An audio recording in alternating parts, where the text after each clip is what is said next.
నాకు బాగా తెలుసు వాళ్ళు అనుకుంటుండొచ్చు ఎంగిల్ పీస్ రాదని. జర్మన్కు జపాన్కు చైనాకి ఎంగిల్ పీస్ ఏం రాదు నాయన. ప్రపంచాన్ని ఏలుతున్నది చైనా, జపాన్, జర్మనీ. అక్కడ ఇంగ్లీషు రానే రాదు, కనీసం మనం ఏబిసిడీలన్నా రాయగలుగుతున్నాం.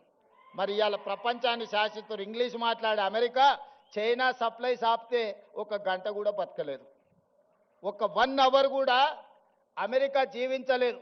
అమెరికా ఎంత అప్పు ఉందంటే చైనాకు, వాడిని ఆ అప్పు మొత్తం కట్టడానికి వంగబెట్టి బండ పెడితే మొత్తం అమెరికాని చైనాకు అప్పచెప్పాల్సి వస్తుంది. వానికి ఇంగ్లీష్ వచ్చా?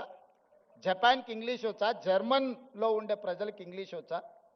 మా ఈడ ఉండే యువమిత్రులు కూడా ఇంగ్లీష్ రాదు అనేది ఏం పెట్టుకోకండి, అదేం పెద్ద విషయం కాదు. మనకు మానవత్వం ఉండాలి, మనకు మనసు ఉండాలి. ఇవాళ రాష్ట్రాన్ని నేను పరిపాలిస్తలేను అనే మంచిగా 2 ఏళ్ళ నుంచి మీరే చూశారు కదా.